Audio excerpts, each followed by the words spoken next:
You think you have a tough to shop for person on your holiday list? What do you get for the man who has virtually everything? Merry Christmas, everybody. Merry Christmas. Including now, the presidency of the United States. We're going to start saying Merry Christmas again.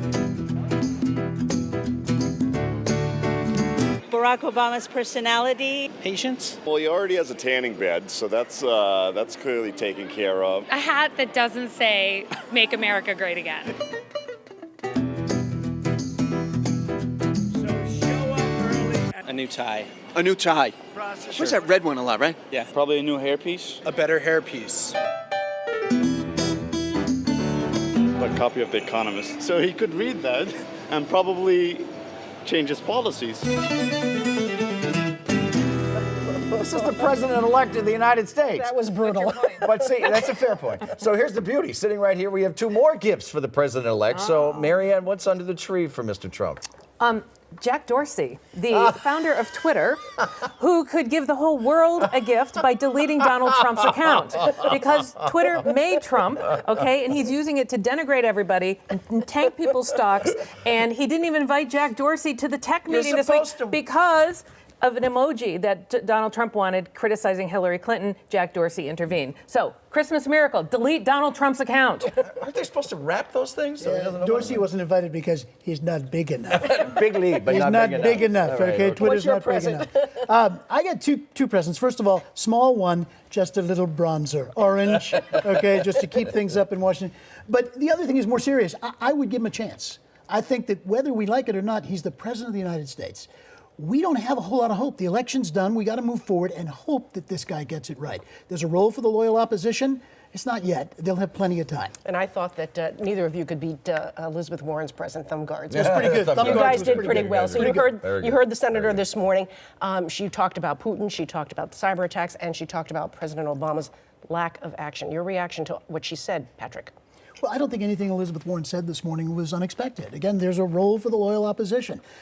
I think the histrionics are a little much. When someone screams fire in a crowded theater, too often people don't stand up and head for the exits like they should.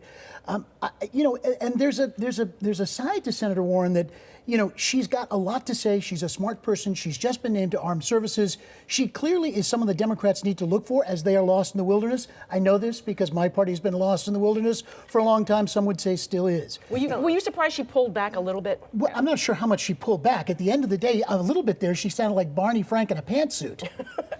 She didn't go far enough. For Elizabeth Warren was incredibly restrained. I'm not sure why, especially when it comes to the role of Russia in the election, the role of Putin in this election, the fact that President Obama and everyone else knew for the better part of a year and chose not to do anything about it. And that should alarm every American when the Electoral College is meeting tomorrow. Mm-hmm. Every American should know the role and involvement of Russia in this election, Putin in particular, with Donald Trump, both financially, politically, and in this election. They hacked this election, make no mistake about it. So you were surprised that she pulled back a little bit on her Shocked, attacks? frankly, because everyone knows that Obama should have and could have done more. And everyone knows that everyone should have done more about covering this. Now we're on the eve of the Electoral College to vote on whether Donald Trump should be the next president of the United States or not. And the American people still to this day don't know all the facts about the role Russia played in this election. And that is a travesty. But isn't it stunning that, I guess my question, Marianne, and I don't disagree with some of that. Why Josh Earnest said last week, that there was this whole concern about this thing. The president-elect must have known about it.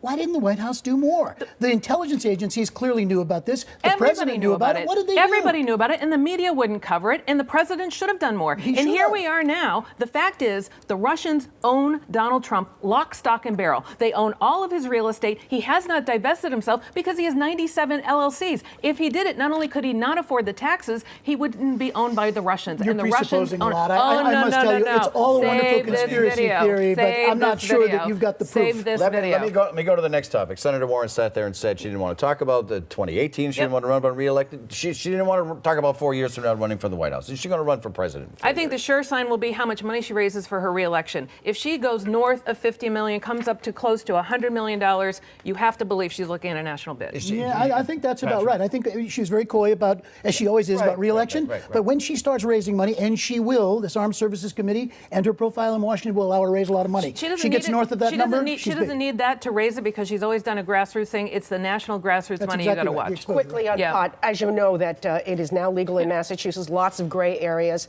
I'm not going to even bother to list them, but the legislature is expected to make some changes, maybe even raising the age. Do you expect there's going to be mass confusion, Marianne? Look, medical marijuana doesn't work. This isn't going to work. There are plenty of other things that are broken that should work first before this. I think there will be dazed confusion, okay? At the end of the day, you can buy it, but you can't sell it. You can grow it, but you can't smoke it in public. For a group of people who have a very hard time holding their attention span, I think pot smokers everywhere are going to be very confused about this law. We continue on the record. Stay with us.